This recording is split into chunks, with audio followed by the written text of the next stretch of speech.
Eh ben, dites-moi, je vous avoue, je vais être très cash dans cette vidéo. Il y a quand même beaucoup de choses à dire, pas très positives et il y a même des choses qui sont un peu honteuses, notamment au niveau de l'Olympique Lyonnais. Mais avant tout, et on va en parler, il y a pas de problème. Félicitations à Brest, qui, et je pense que les Brestois sont assez d'accord avec moi, j'ai quand même vu quelques matchs de Brest cette saison. C'était même pas le plus grand match brestois de la saison, honnêtement. Mais ils ont été bons dans ce qu'ils savent faire de très très bien. Il y a eu de belles performances, notamment celle de Camara qui fut formidable. On en parlera très tranquillement. Mais je dois également mettre l'accent sur le niveau de l'OL, peut-être en particulier, mais sur la performance, notamment individuelle, de certains joueurs. Enfin, je ne sais même pas qui je mets en miniature de cette vidéo entre Lacazette, on va en parler, je suis désolé. Je sais que les Lyonnais l'aiment beaucoup, je l'aime également beaucoup, mais on va en parler. Est-ce que je mets DCC? Je pense que je vais mettre lui. Enfin, à un moment, je suis désolé, mais vous savez, l'Olympique Lyonnais, déjà, on va faire un point sur le classement. Donc, c'est une catastrophe pour Lyon qui aurait tellement pu profiter des mauvais résultats de Monaco et du LOSC qui n'ont pas gagné. C'est là où je me dis que Nice et Marseille peuvent vraiment se mettre bien. Brest qui remonte au score. Magnifique. Voilà, Brest qui va vraiment bien revenir. Mais Lyon, c'est un certain club en France. Il faut un certain niveau pour jouer à Lyon. Je suis désolé, mais purée, quand je vois le match de Kaletaka, je suis désolé si je prononce pas le son nom Kaletachar, c'est pas digne. Ce n'est pas digne du tout de l'Olympique Lyonnais. Arrêtons ce massacre. Et en fait, au-delà de ça, parce qu'on va parler d'animation et tout, Kaletachar, Niakate, le duo fonctionne pas. Le duo ne fonctionne pas. Voilà, maintenant on le sait, c'est clair, net et précis, le duo ne fonctionne pas. Mais oui, l'entrejeu aussi fut extrêmement compliqué. Alors, Verretou, il marque. Heureusement qu'il marque. Heureusement qu'il marque. Parce qu'il sort à la mi-temps, bon, compréhensible. Soyons clairs, le match qui te pond, mais comme ce début de saison, c'est assez moyen, il est pas bon. Tesman, en qui j'avais beaucoup d'espoir, à l'aide. Il y a un petit peu du à l'aide. Et je suis obligé de parler d'un homme parce que, les gars, j'ai vu quelque chose de fou. Est-ce que vous savez, dans le football, ce qu'on nomme la statistique, les occasions créées? Ce sont les occasions créées par la passe, à quel point ta passe peut apporter du danger pour ton équipe. Elles sont assez rares dans certains matchs et quand tu arrives à avoir beaucoup d'occasions créées par match, c'est que tu es fort au football. Vous savez quoi? Je suis parti revoir ce PSG Montpellier. Pourquoi je vous montre ce match-là? Parce que c'est un match que le PSG a complètement dominé, gagné largement, beaucoup d'XG, tout ce que tu veux, machin. Et je suis parti voir un truc. Qui ont eu le plus c'est qui les joueurs qui ont eu le plus d'occasions par match? Bah regardez, sur ce match-là, Dembélé avait 3 occasions créées. Neves et Hakimi ont eu 4 occasions créées. Soyons clairs, quand vous créez 4 occasions par la passe, c'est énorme. C'est énorme. Pourquoi je vous parle de ça? Brest-Lyon, par curiosité, hein, ma curiosité, voilà, m'a fait me demander: j'ai l'impression qu'il y a un joueur», voilà, je vous spoil pas, à votre avis, qui est le joueur de Lyon qui a créé le plus d'occasions? Je suis, dans la réflexion, mais qui serait, le joueur de Lyon qui a créé le plus d'occasions? C'est Ryan Cherki avec 6. Cherki a créé 6 occasions dans ce match-là et n'a pas eu de passe décisive. Moi qui, suis vraiment la data depuis maintenant quelques temps, 6 occasions créées sur un seul match, c'est ridicule. C'est un chiffre énormissime. Doumbia, qui a été très bon, en a créé 3 pour vous dire.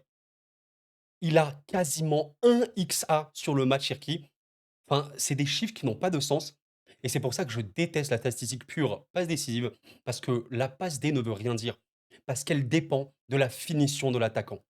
Cherki, avec des mecs qui ont de la finition, peut-être qu'à l'instant T de la saison, il a 20 passes D, je te dis n'importe quoi, mais peut-être qu'il a beaucoup, enfin pas peut-être, il a beaucoup plus de passes D.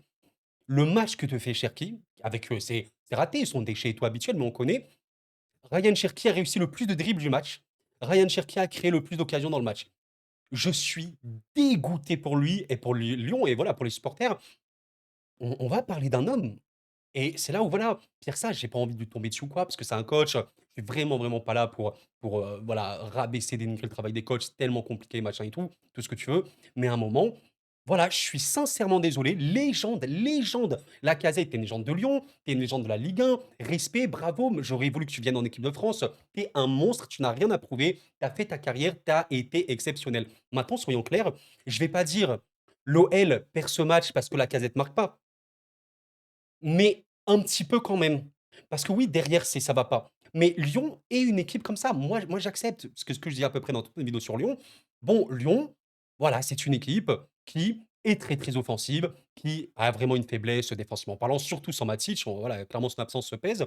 Mais Bon, moi, j'ai pas de problème à voir Lyon encaisser des buts, à voir Lyon encaisser d'occasions si ils t'en mettent 3, 4, 5 par match. J'ai pas de problème là-dessus. Vous voyez ce match-là, Brest gagne 2-1 et voilà, Brest aurait pu perdre 4-2, dans une autre physionomie ou quoi. Voilà, c'est ça Lyon. Donc j'en veux quand même à l'attaque et Lacazette n'est pas le seul problème, mais à un moment, il y a eu quoi, sur ce match-là? 4 grosses occasions.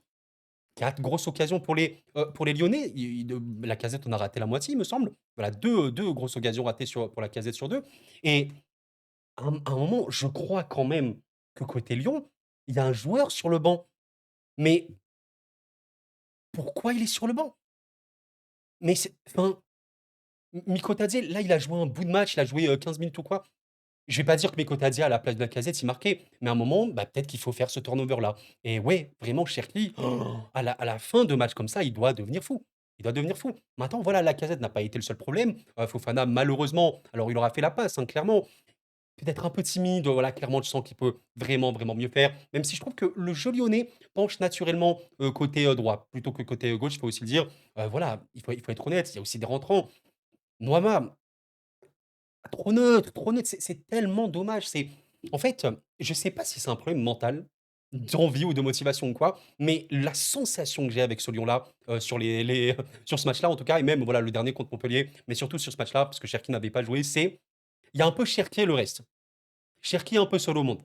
Il y a aussi Tolisso qui a vraiment fait une très bonne saison depuis le début, Matic entre autres, mais d'un point de vue offensif, il y a quand même des matchs où tu dis: «Ben, il y a Cherki et il y a les autres». Mais à un moment, Cherki, il peut créer autant d'occasions que tu veux, il peut dribbler autant que tu veux. Finis tes actions. Franchement, je suis pas lyonnais, mais j'ai été frustré à un point. Si j'étais lyonnais, limite, j'aurais même pas voulu faire la vidéo tellement ça m'aurait écœuré. C'est affreux. Entre la défense qui est complètement à la rue, à un moment, purée, il a été exceptionnel depuis le début de saison. Il peut pas tous les matchs se transformer en Neuer Prime. Faut pas abuser non plus. Bon, il a quand même fait 4 arrêts, mais à un moment, voilà, et Perry, il peut pas tout faire. Moi, je trouve vraiment que devant lui, et on le rassure pas. Enfin, c'est pas un cadeau, Khalid et Niakhaté. Moi, je pense dans l'absolu, Niakhaté, il peut être bon, il y a pas de problème là-dessus, mais le Niakhaté plus Khalid Tachar, faut arrêter. J'ai l'impression qu'il a limite, tout raté, même à la relance. Que ce soit d'un point de vue défensif, DCC, c'est compliqué, mais à la relance, très, très neutre. J'ai vu cette stat-là, regardez, Khalid Tachar a réussi le plus de passes du match. Mais ça, c'est une stat qui ne veut un peu rien dire, parce que si c'est des passes, très latéralisantes, des passes en retrait ou quoi, qui servent à rien, que tu réussisses, le plus de passes ou quoi, bon, ça change rien du tout en vérité. Bon voilà, en tout cas, vous me dites, hein, si jamais, vous trouvez que je suis trop sévère, j'essaie, vraiment j'essaie, hein, je dis pas que je le fais tout le temps, mais j'essaie de ressortir le maximum d'objectivité de mes propos, pas être dans la haine ni rien pour être dans la haine, j'ai aucun intérêt à faire ça et moi, je suis frustré vis-à-vis de cette OL-là, parce que déjà il peut faire 1000 fois mieux. Des performances n'ont pas lieu d'être. Voilà, j'ai dit DCC, Fofana, malheureusement, c'était un peu le néant aussi, il faut le dire. Même si voilà, il est beaucoup plus jeune, je lui en veux un peu moins, surtout tactiquement. Genre quand même que Lyon pense à droite. La cagette, voilà, à un moment, putain, il y a Mikotadze, mais Mikotadze, enfin, purée, le mec, il peut tellement, tellement, tellement être important. Et surtout que si on parle un peu de tactique ou quoi, ouais, il y a un pressing lyonnais qui peut être un peu compliqué. Bon, ça joue surtout au milieu de terrain. Matic est tellement important, soyons clairs, vraiment, il y a un lion avec et sans Matic, comme il y a un lion avec et sans Tolisso. Mais Tolisso plus Matic, c'est les 2 que tu peux pas enlever, vraiment, c'est Tolisso, Matic, Cherki. Dans ma tête, ça, c'est ma tête, en tant que, voilà, quelqu'un qui n'est pas lyonnais, sont les 3 joueurs les plus importants de Lyon. À un moment, tu n'as pas ces joueurs-là, tu peux pas jouer, de manière, efficace et là, c'était trop, trop, trop compliqué. En plus, Tagliafico, pardon, sort assez tôt et tout, enfin, c'est vraiment, vraiment, vraiment dommage et il faut aussi se poser des questions, pourquoi tu as des rentrants qui font pas grand-chose? Je pense que le rentrant, allez, le plus fiable, je te dirais, c'est Benrahma, mais même lui, ça peut être très compliqué. On a vu beaucoup, beaucoup, beaucoup de matchs de Benrahma qui sont très, très neutres, voire un peu mauvais, même si je pense qu'au niveau des stats, c'est pas le pire de Lyon. Ouais, ouais, c'est pas la folie non plus, mais voilà. En fait, il manque de fiabilité. Je pense que c'est ça vraiment le problème de Lyon aujourd'hui, c'est qu'il y a eu beaucoup, beaucoup de recrues, mais la fiabilité, je sais pas si on a. Je pense vraiment il y a un problème de fiabilité côté Lyon, il faut aussi le dire et par fiabilité, évidemment, j'entends juste des joueurs qui, même s'ils sont remplaçants, peuvent t'apporter une plus-value. C'est quand même dingue de se dire que quand tu n'as pas Matic, voilà, quand tu as Kalitatchar, Niakhaté en axial, et cetera, c'est beaucoup plus compliqué, c'est pas normal. Ce n'est pas normal. Donc je pense, hein, très honnêtement que Pierre Sage, bon, évidemment est déçu, mais je pense qu'il va vraiment, vraiment, ce qu'on appelle pousser une gueulante.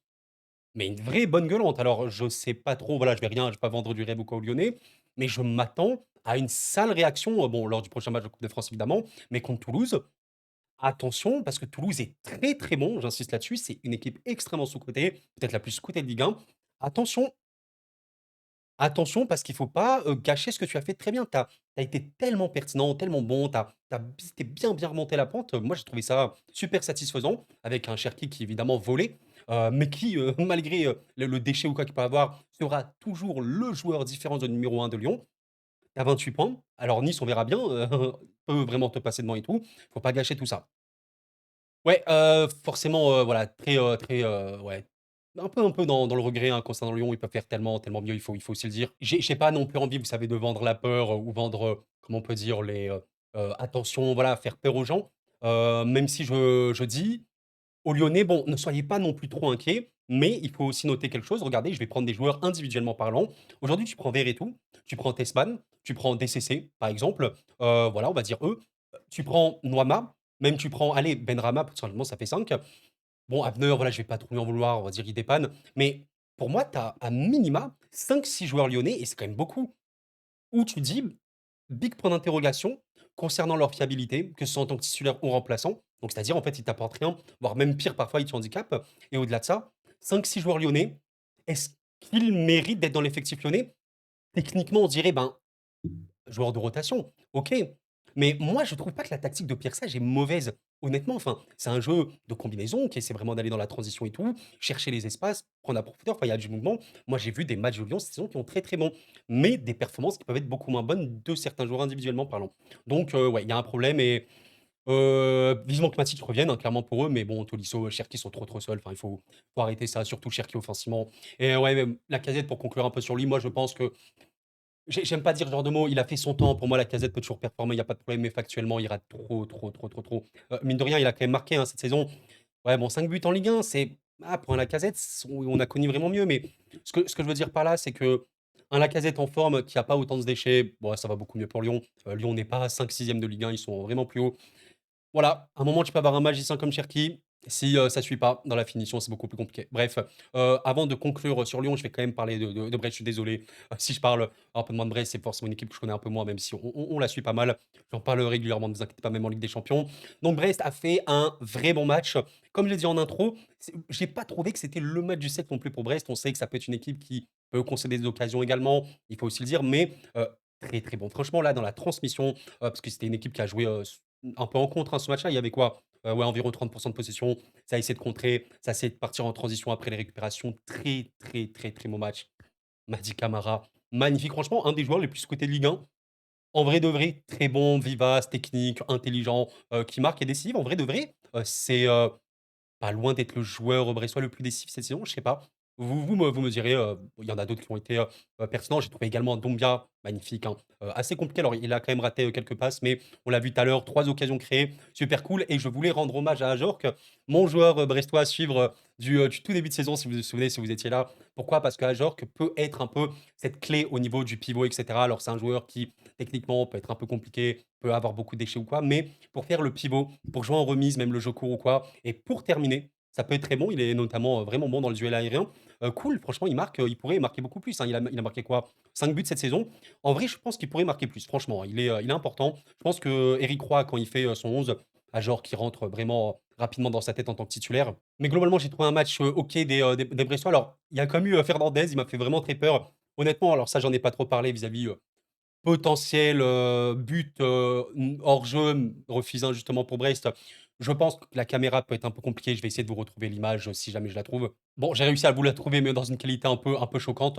Voilà un petit peu, le but qui a été refusé de Baldé. Baldé avait marqué ex-lyonnais, enfin prêté par Lyon. Il je C'est vrai que quand tu vois comme ça, on dirait pas qu'il y a hors-jeu. Mais je pense que si ils, annulent et qu'ils disent qu'il y a hors-jeu, sans même appeler l'arbitre principal à voir la vidéo, c'est qu'en fait, il y a une vision que nous, on n'a pas. C'est toujours compliqué, vous savez, d'analyser, nous, en tant que supporters, une caméra où tu es un peu en biais, la ligne elle est en diagonale. Si tu vois, peut-être vue du ciel ou, littéralement, bah, en face des 2 joueurs, peut-être que c'est un petit peu évident et que Baldé, son épaule ou quoi est devant. Bon, voilà, je vais pas trop, le considérer, mais il y a quand même eu, juste après, une grosse, grosse, grosse, grosse semelle de Fernandez, je vais pas vous mentir.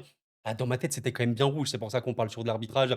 Je suis toujours un peu dans l'interrogation. Pourquoi il y a pas eu rouge de Fernandes sur Tolisso? Ça me paraît, quand même bien, bien violent. Vous me dites, tranquillement si jamais, vous avez une explication. Mais voilà, globalement, j'ai apprécié, le match de Brest, il y a pas de problème. Et c'est là où tu dis, vraiment cette équipe est capable de tellement, tellement mieux. Je pense quand même que les Brestois, je sais pas à quel point ils sont dans une saison où ils regrettent des choses. Je pense pas qu'il y a beaucoup de regrets non plus côté Brest.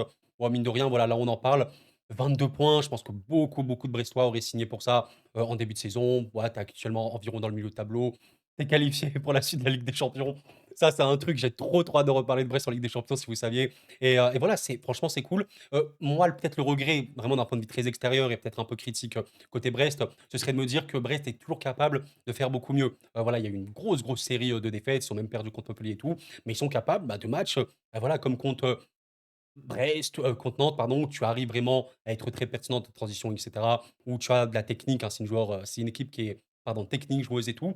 Et voilà, je pense qu'elle gagnerait peut-être à jouer différemment. Je ne sais pas à quel point, mais disons que ça peut être vraiment fiable derrière. Quand tu perds, par exemple, contre Angers, qui joue très, très bien au football, il y a pas de problème. Bon, tu te dis quand même que derrière, ça peut manquer. Et c'est aussi, je trouve, une équipe qui se conditionne vraiment mentalement. C'est si Brest est mentalement au point, elle peut faire des matchs de fou, mais si mentalement ils ont un peu la flemme ou je sais pas quoi, c'est beaucoup plus compliqué et c'est limite l'équipe de Ligue 1, qui marche le plus sur ça. Vous savez quand on dit, les joueurs choisissent leur match? Je vais pas dire que Brest choisit ses matchs, mais c'est un peu bizarre contre les grosses, grosses équipes comme Lyon ou quoi, ça se donne à fond et contre d'autres équipes, ça se donne beaucoup moins. Bon, je pense qu'il y a quand même, quelque chose qui joue sur ça évidemment. Bien et bah, écoutez mes chers amis, on arrive à la fin de cette, réaction au Brestion. Merci d'avoir suivi, pensez au petit like, ça m'aide beaucoup et pour conclure, qu'est-ce qu'on peut dire? Match de Ligue 1 que j'ai trouvé vraiment cool, pertinent, franchement je me suis amusé dans le match, très cool malgré, ma frustration pour Lyon parce que moi ce que j'ai vu de Brest, j'attendais ça de Brest. Il y a pas de problème, voilà. Bon, je me suis dit: «Brest fait du Brest, le fait vraiment bien, masterclass, il y a pas de problème». Mais ce que j'ai vu de Lyon, c'est pas du tout ce que j'attends de Lyon. Voilà, j'ai pas les mêmes attentes pour Brest comme j'ai les que des attentes pour Lyon, voilà. Et si vous êtes lyonnais, force à vous parce que ça doit être tellement frustrant. Ta reprise, elle n'est pas bonne. Montpellier, c'est un limite un miracle et là, même si tu as des choses intéressantes, c'est trop, trop, trop de joueurs pas au niveau. C'est pas normal que sur ce match-là, tu as au moins 3, 4, même 5 joueurs qui sont pas au niveau. Enfin, faut se poser les bonnes questions. On verra bien, je vais pas vendre le pessimisme non plus, mais il faut prendre le recul et voir un petit peu ce qui va se passer pour la suite. Prochain match de Ligue 1 contre Toulouse, très, très dangereux, je le rappelle. Merci d'avoir suivi la vidéo les amis, c'était Co, prenez soin de vous et la paix sur vous.